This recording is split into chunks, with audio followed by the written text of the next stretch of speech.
150 grams of strawberries, 2 bananas, 350 grams of puff pastry. Roll out the pastry with a rolling pin. Brush the pastry with milk. Sprinkle the pastry with a mixture of sugar and ground cinnamon. Make 3 layers, alternating banana and strawberries. Roll up the pastry with the strawberries and bananas inside. Cut into pieces about 2 or 3 centimeters thick. Place them on a baking tray.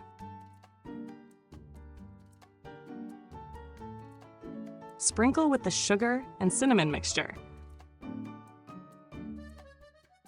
Bake in the oven at 190 degrees Celsius or 375 degrees Fahrenheit until golden.